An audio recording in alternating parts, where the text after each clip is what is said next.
from Music for All and presented by Yamaha. It's Teaching Social Emotional Learning Through Music, a practical web series for all music educators, embedding SEL into music education. On this episode, we welcome composer Jim Stephenson. Please welcome our host of Teaching Social Emotional Learning Through Music, Scott Edgar. Hello, welcome to the next episode of Teaching Social and Emotional Learning Through Music. We're thrilled today to have composer Jim Stephenson joining us to talk to us a little bit about what his music means to him and how we can make it personal for our students. Welcome, Jim. Thank you so much for joining us. Thank you for having me. What a pleasure to be here. So just a little bit of backstory for everybody, that Jim lives in Lake Forest. I teach at Lake Forest College, so we are neighbors, and we've had the privilege of being able to collaborate on several opportunities and had Jim work with our students. And I'm here to be a testament to say not only a fantastic musician and composer, but also one of the more compassionate people to work with our students. And we would want nothing else but to put him in front of us to be able to hear his story. So Jim, can you talk to us just a little bit about your journey, about who has been in your life that has made music so passionate and facilitated maybe giving you the perspective to make music as personal as yours is? Yeah, that's a great question for me to ponder, because it's nice to revisit those thoughts as you're asking me, just to kind of go through a quick video play in my mind. I started playing trumpet when I was 10 or 9, actually. My brother had simply left it on the couch, and my older brother. And once I picked it up, for whatever reason, it came easy to me, and I was just kind of hooked right from the get-go. I went to Interlochen at age 10. Back when Interlochen was an 8-week summer camp, so my parents just literally dropped me off, and there I was for 8 weeks. See you later, Mom and Dad. And from that moment where I was sitting amongst people who people like whom I'd never met before, right? People who just loved doing music all day, talking about music all day, and sharing stories, and just from all different parts of the world, which was so important too. So it was a combination of my parents giving me that freedom to explore these sort of things by sending me away to camp. It's expensive. They sent me off to school there. During the years at Interlochen, I went to a conservatory, a New England conservatory. So my parents just from the get-go were very supportive. My father was very into music, even though it wasn't his livelihood, but he, Jim, you need a new trumpet? Bam, here you go. You need lessons? Here you go. You want to go to camp? Yes. So all these sorts of things. As you were asking, I was just thinking, it's always been adults who said things to me that they really weren't forced to say. I mean, it was one guy saying, "Hey, Jim, you have really great rhythm. You know that?" And I was like, "Whoa, this guy thinks I have good rhythm." "Jim, I like the way you're playing this piece. You might want to add a little bit of music to that." "What do you mean add music?" "Oh, I can have a personality and throw that in there."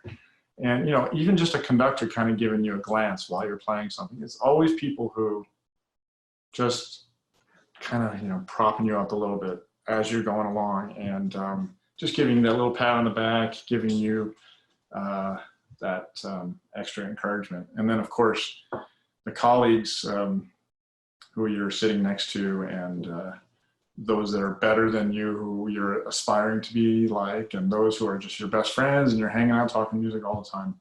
I could go on forever, and I'm purposely not mentioning any names because it's literally everybody I meet who's been an inspiration. So I would leave people out, but it's just all of you out there. Thank you. Well, I'm not going to let you off the hook that easily, Jim, because my next follow-up question is there a moment, was there a moment, whether it be a piece of music that hooked you, either at Interlochen or elsewhere, or an experience that you said, "This is it. This is my life. This is my passion"?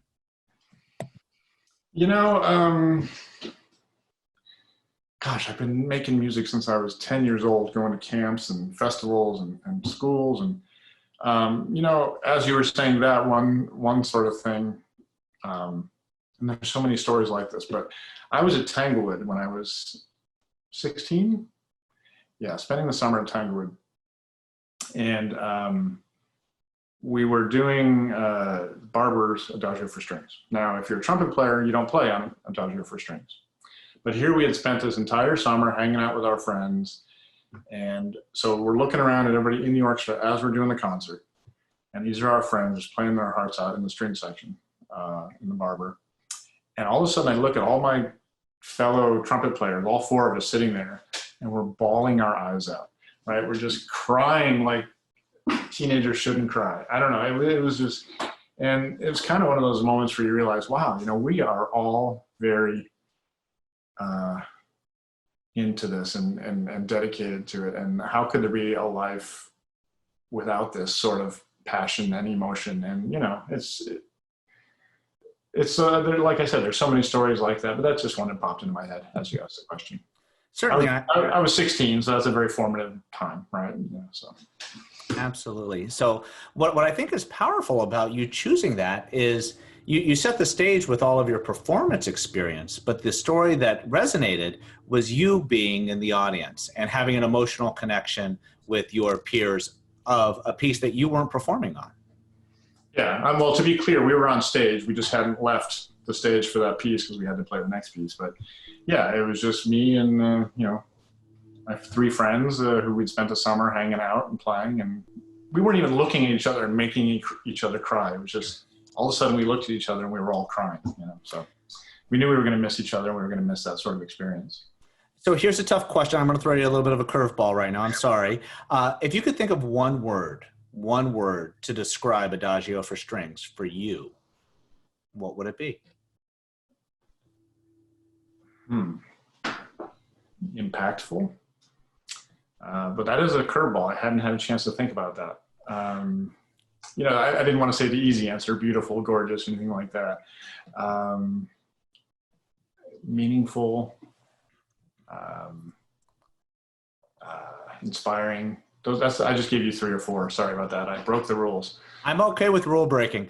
That was before I was a composer, you know, so I wasn't even thinking what it took to create that sort of piece. I was just responding to it. Well, you know, I mean, just kind of off the cuff there, what we're starting to talk about is really social and emotional learning, which is how we're trying to start to connect these dots. So through the stories that you were telling, you know, I'm hearing you saying you're sitting next to people who, you know, for some of them, you're a little bit more beyond where they are. And some of them, they are a little bit more beyond you. That's all about self-awareness. That's all about recognizing your strengths and your needs. And how do we do that through our musical experiences? And then through our social awareness, looking down that line to your other trumpet players, we're building empathy, we're building connection. And then that curveball, which I am sorry, just getting you to start getting our students to start to think about, how do we connect to music? What is the connection? What do those dots look like? One of the primary purposes of our time here is to connect these dots so that our directors, our music teachers can start to say, this is how I can make Jim's music personal for my students. So transitioning a little bit to your music, have you ever heard the term social and emotional learning? Has that ever been in your head as you were composing? And if not, what words that are similar would be in your head? Well, no, I hadn't heard the term before meeting you and learning what you're doing and all and wonderful things you're doing. But certainly these are things I think about with every note I write, whether or not I use the same words that you do. I would say that embedded in every piece I write is a sense of community that I want to create, community that I want to share about myself, community with people I've never met. Just literally every single note I write trying to inspire that sort of thing that attracted me so much to music, the ability to sit in a chair and have a conversation with somebody, a nonverbal conversation, and have your life elevated to a place you never thought it could go. I mean, these things just sort of happen to us without us even being aware of how they're happening. And that's because somebody put the notes on a page or put the words in a book or put something on a screen or whatever. And now in my role as being the one who puts the notes on the page, it would give me nothing short of the greatest satisfaction to create that space where people can just have these conversations and have their lives go somewhere where they had never expected. Absolutely. So I want to talk just a little bit about maybe some of your specific pieces that as you've composed, you're hoping is going to build that sense of community. The piece that I was hoping we could talk about first is your second symphony, which I know has a very, very personal meaning for your life. So could you talk to us just a little bit about what that piece means to you and how possibly we could enter a discussion in our classrooms to make that story or that experience personal for our students? Sure. Yeah. I mean, I think the most important thing to note, first of all, I think I just said first several times, is that it's my belief that all composers do this sort of thing. What we're going to talk about was my symphony. And so I think, the more this is made aware to people, the more there's this entryway for people to try to just discover and learn what we composers or what any creators are trying to do, and how the door is always open for you if you want to walk through it. My second symphony was written shortly after my mother passed away. And it was a commission from the United States, the President's Own Marine Band. And they had given me permission to write whatever piece I wanted. And when they had given me that permission, I did not know that my mother was going to pass away right in the midst of all that. And so this is in 2016. And when it finally came time to put pencil to paper or keystrokes to computer, I couldn't figure out what to write. And I was going through what we might call writer's block. And so finally I just said, you know what? The reason I can't write is because I'm still sad about my mother. So why don't I just let the world know or let myself know how I'm feeling and just see where that goes. And so I literally went to the piano and I hit a really loud note on the bottom and hit a crazy chord on top. And it was kind of like me screaming out to the world. It wasn't kind of like that. It was me doing that. And then I just vowed that the piece was going to be my exploration, my journey of what it was like to go through the grief of losing my mother. At that point in my life, I had never lost anyone that close to me. And I had lost grandparents, but this was the first time that I had to deal with this magnitude of grief. And so I vowed that from beginning to end, it would be one big arc of me exploring grief and getting over the loss. Not getting over, that's the wrong way of saying it, but learning to cope with the loss of my mother. And so every note in that piece is part of that revelation to myself. I use a voice in the wind ensemble, which is to represent that of my mother. And it's a mezzo soprano, which is the range that my mom sang in. And so the piece is actually called Voices. And, I hit an E flat at the beginning and we don't get to E flat until the very end of the piece. It's one big journey from E flat to E flat, which ironically I learned afterward. I didn't learn, I discovered afterward that E flat is S in German. So S to S, my mother's initials are SS. So it's kind of it's like, whoa, one of those moments. But yeah, it was the most special thing about it was it forced me to dig so deep inside here, like I had never done before. And as a result of that, I was given this gift of finding out that there's more to be discovered in yourself if you're willing to take that deep dive. And I can't think of, so that's how I think of my mother now. The symphony was a gift from my mother to me to share with anybody who wants to go there. And so I always have that. Jim, so powerful. Thank you so much for your vulnerability and sharing that. And the entry points, we're all navigating challenges right now amidst the pandemic, and many of us are experiencing tangible loss, whether that be from pandemic or any other source.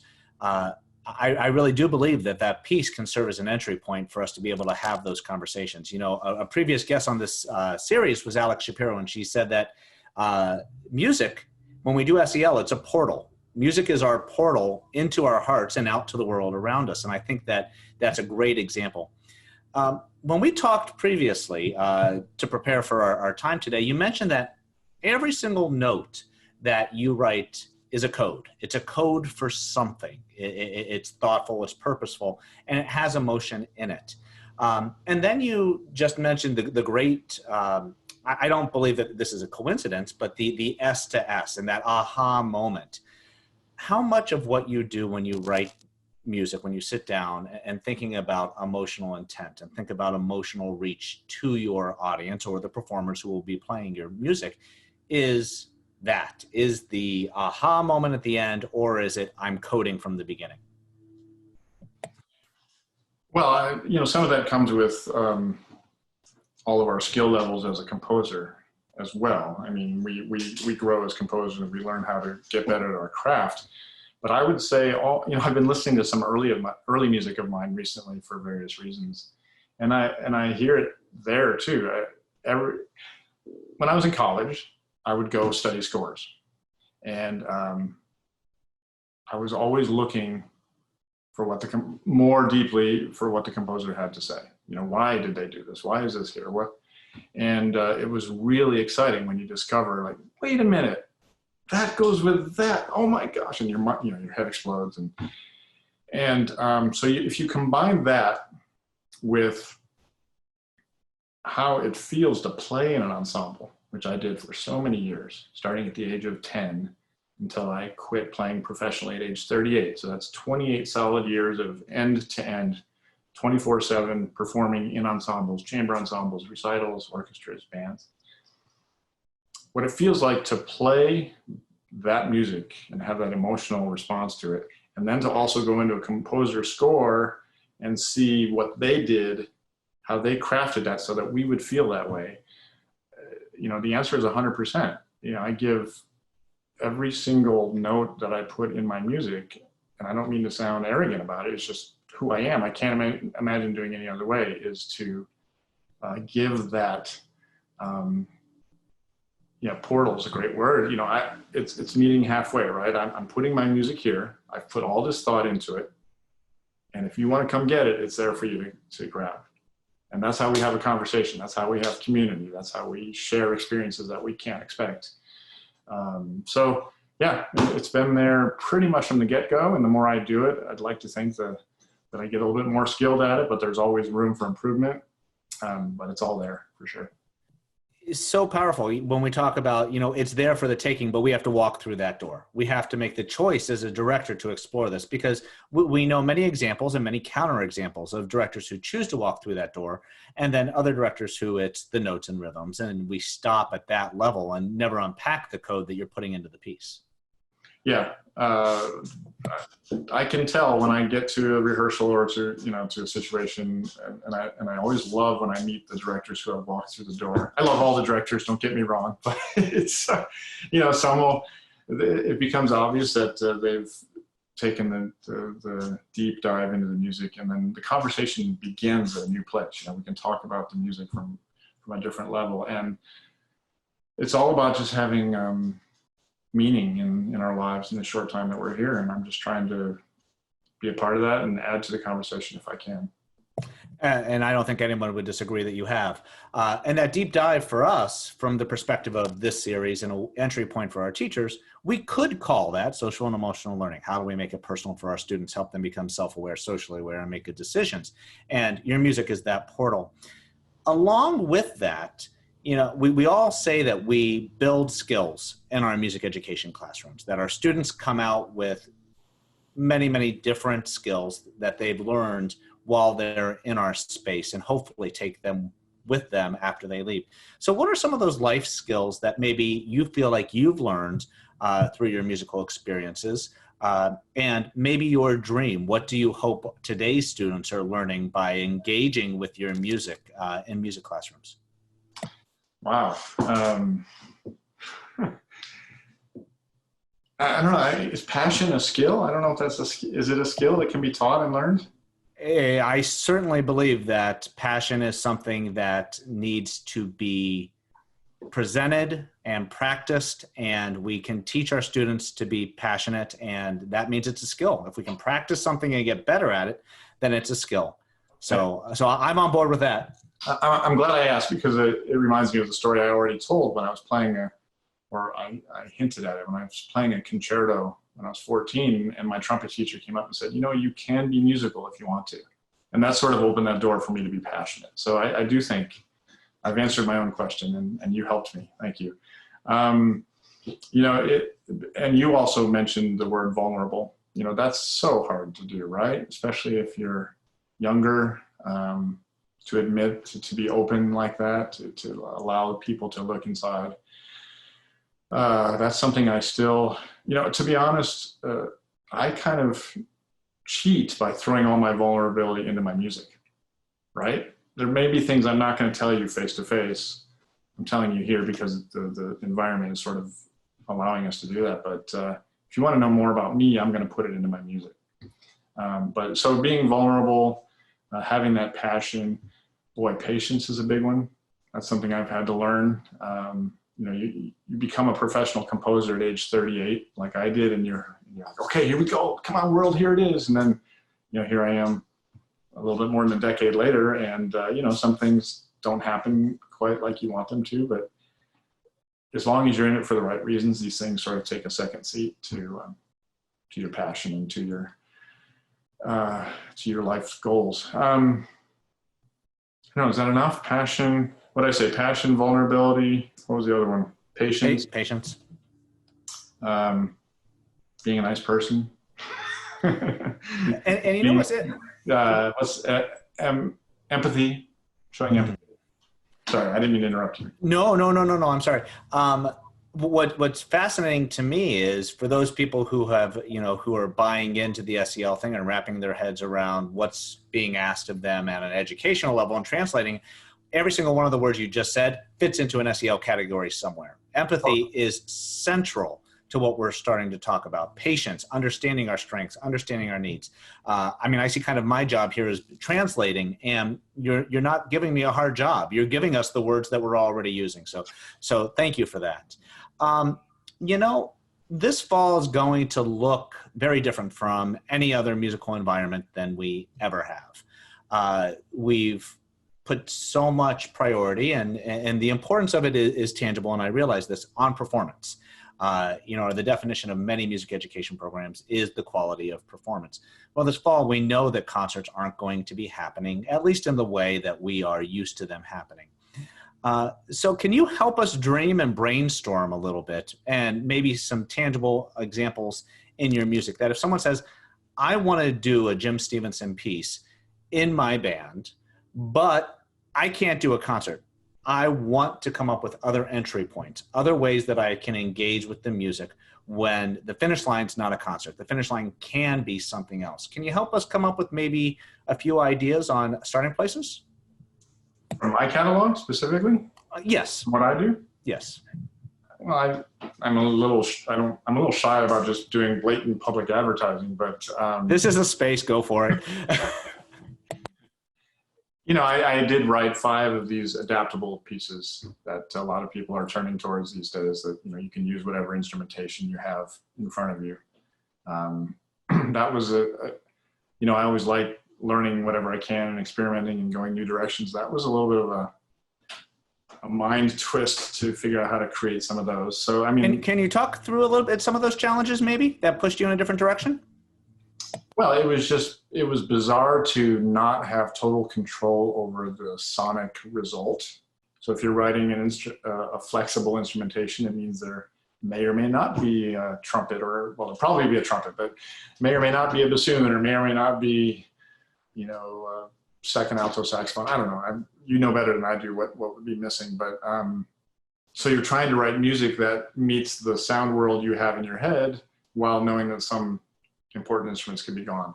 So it's just, it's just, the flexible word is there for a reason. We're all trying to just, here it is kind of, and if you have these available, it will still sound as, and you put all these instructions in the score. If this is missing, try to cover it with this. And you get into a groove after a while as the composer on how to figure that out. But it was a little bit of a twist. Kind of like sending a kid off into the world and really not knowing what they're going to do. You don't know what it's going to look like when they're not under your roof. Yeah, and I still have yet to hear any of them. So, I'm just hoping that they'll work, right? But it's all under the umbrella of, this is my best effort and my best music. So hopefully this will reach you and be important to you and help you do what you need to do. That's what it's more about than whether my music is going to be perfect. It's more of, hey, can we all get through this together, right? So that's one way. I've also got, these might be a little bit more advanced than people could use depending on what level we're talking about, but I have several etude books that, the unique thing about my etudes is that every etude comes with a story. So you have a book of 31 trumpet etudes, for example, and each one tells you why I wrote what I wrote that day. In addition to the technical aspects I hope it covers. You know, I have those for clarinet and horn and trombone, bass trombone, tuba, trumpet. So, you know, yeah, so maybe we can't play my second symphony this fall or whenever, but there are other works that might allow us all to get through this together. What I love about what you just said is that the flexibility and being able to navigate the stories that you put with your etudes, it gives us opportunity for reflection, that when performance isn't central, that we have space to engage your work, other works, in a way that's going to be organic and still musical, but not performance centric. We'll get back to it. We will get back to a place. I'm convinced where we'll be able to do that. So if I may, if I was to be specific, since you got me on the talking about myself way too much, I mean, I would also like to think that if people wanted to just put their instruments down for a second and study a score like I did when I was younger and see what the composer is trying to say, I would think that could hold value that goes well beyond just that hour or week in the classroom, but might turn a student on to something that they may realize later was super cool and interesting and fun. That's what happened with me. You know, I was studying scores in college. I didn't know I was going to be a composer at that point, but here I am, and I'm so glad I did, right? So I told you, humble absolutely is a word that I would describe you. I'm going to ask you to self-indulge for just another second and to go in the direction where you just were. And is there a particular piece of yours that might be accessible, not at like the second symphony level, that might be accessible for a mid-level group, that if they would want to study a score, that you feel that would really resonate to lives and challenges of what our students are going through now? Probably the There Are No Words, a piece I wrote after the Charleston shooting 5 years ago. That piece is embedded with also, we'll just keep using the word code, but it has all sorts of things to be discovered if anybody wants to go there. Can you give us a couple of sneak previews into some of the codes that might be in that piece? Well, how much time do we have? When I wrote it, it was a response to the shooting, and I simply felt the need to write the piece. And I'd been to Charleston many times and had conducted the symphony and had played in the symphony, and it's just such a beautiful town. And when that happened in Charleston, I was just like, are you kidding me? Not again, and not Charleston. And so I wrote the piece kind of in 2 weeks, just as it was something that happened really fast. But my response initially was five-fold response. You know, it was the tragic event itself, which I get out of the way in the piece very quickly because I don't want to dwell on that. But then there's the shock afterward, there's sadness, there's anger, and then most importantly to me was the forgiveness that the families had shown. And so I wanted to make sure I devoted most of the piece to that, which happens at the end. And, you know, we were talking earlier about some of the revelations that happened to me writing my second symphony. In this one, I don't ever want to curtail 9 lives down to notes. I mean, that's just not fair. You can't. But I had to do what I had to do to write music. And so I did, you know, give the victims, there were 9 specific notes, there are 9-bar phrases, there are measures that are in 9/8 time, there are chords that have 9 notes, there are 9 repetitions, all these sorts of things none of which mean anything unless the piece makes sense. That's another thing I want to say about code. You can throw all the tricks in there that you want, but if the piece doesn't musically make sense, then you need to just step back and think about what you're doing. But what was interesting in this piece, and I don't want to get too technical, but when I gave the piece starts with a cluster of angry, it was the violent act itself, an angry group of 9 notes that happens 9 times. Very not pleasant sound. When I get to the forgiveness part and I quote Amazing Grace, which is what the families used as part of the service, or Barack Obama sang it, and to get to the final chord and to make it work harmonically, the 3 notes, as we start talking about forgiveness and going to perhaps a different place, the 3 notes that I didn't use in the opening 9 are what harmonically get me to that last place. So it's almost like we got that there, and then we're in a new place, and harmonically it all just came together. I don't want to geek out too much on the technical aspects, but it's one of these things that you're just thinking, how does that even happen? I didn't even try to make that happen. It was just like the world just said, hey, this is the way it has to be. But all of that is to say that these sorts of things are in there for people to discover and hopefully have that moment where they're like, wait a minute, like I said earlier, this goes with that and this goes with that. And now I see why composers do what they do, or authors do what they do. And now it informs the way I want to play the piece, the way I want to direct the piece. And another thing I did in that piece, which I've since done quite a bit, was I actually put text into the musicians' parts. There was a poem from the poet laureate of South Carolina that the middle stanza just uses the victims' names of her poem. And so I took those names and they formed a rhythm on which I based the forgiveness melody that happens at the end, which repeats 9 times. And it turned out that players really resonated with the music a lot when they were able to play this melody and see the names at the same time. They played differently. It just changed everything about it. So it's something I've thought about a lot since doing that. It's changed the way I composed. I'm a different composer since writing that piece.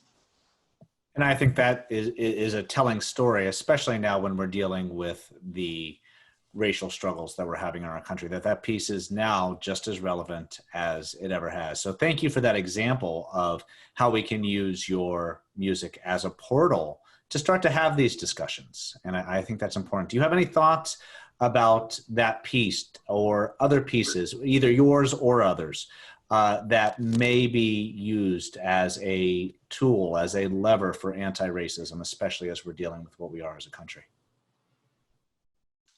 Well, I mean, obviously I don't want people just to stop it and look only at my piece. I mean, we all know, Omar Thomas wrote a great piece also about that tragedy. So I think it would be valuable to visit both pieces and have a discussion, right? And just talk about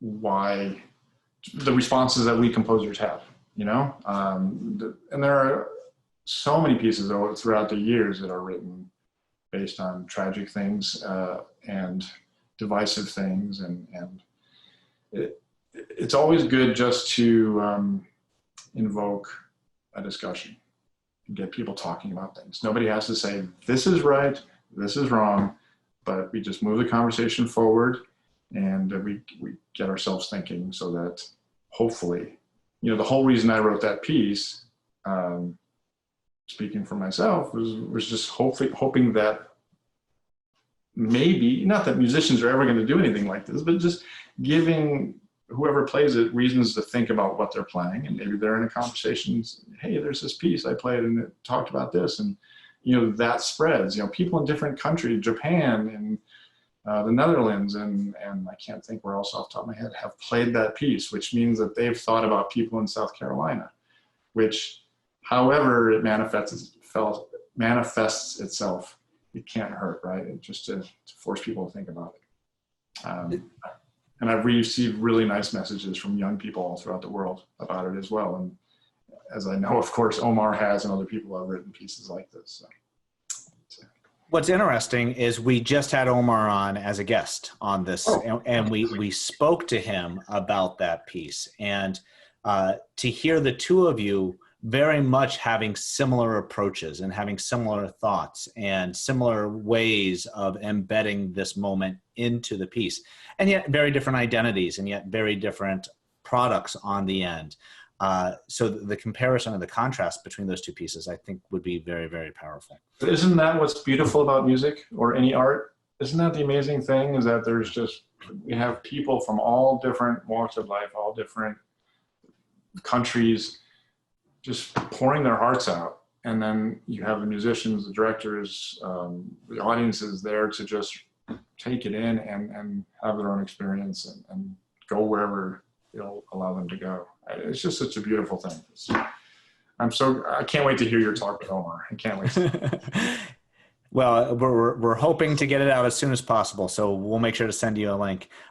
Jim, I can't thank you enough for your time today. Before we sign off, is there any other thoughts that you might have about social and emotional learning and music education and how we can really reach our students and connect with them to help them build these skills to take with them after they leave us?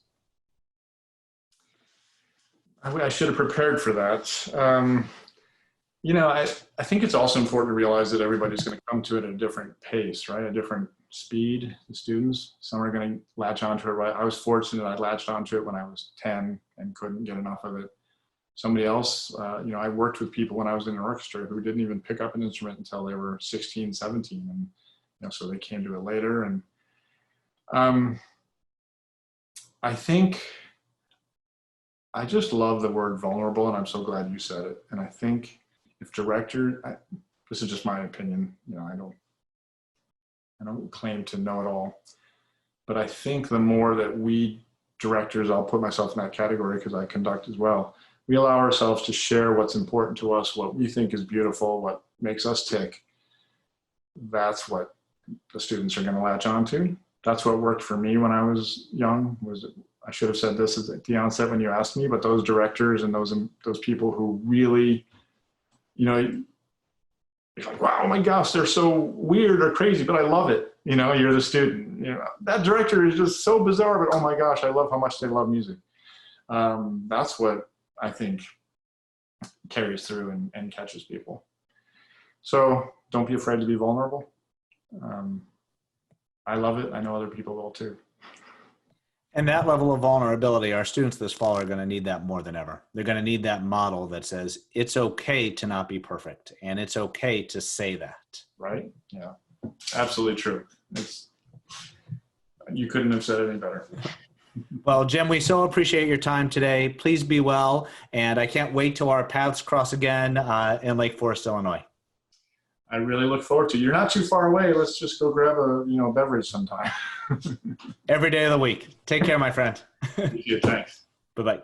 Music for All's mission is to create, provide, and expand positively life-changing experiences through Music for All. Our vision is to be a catalyst to ensure that every child across America has access and opportunity to participate in active music making in their scholastic environment. I want to thank Jim Stephenson for his vulnerable and heartfelt contribution to this series and enlightening us on how to make music with heart. I'd like to thank our national presenting sponsor, the Yamaha Corporation of America. Be sure to check out the Yamaha Educator Suite at yamahaeducatorsuite.com and GIA Publications for all of their support. For Music for All, I'm Scott Edgar. Thank you.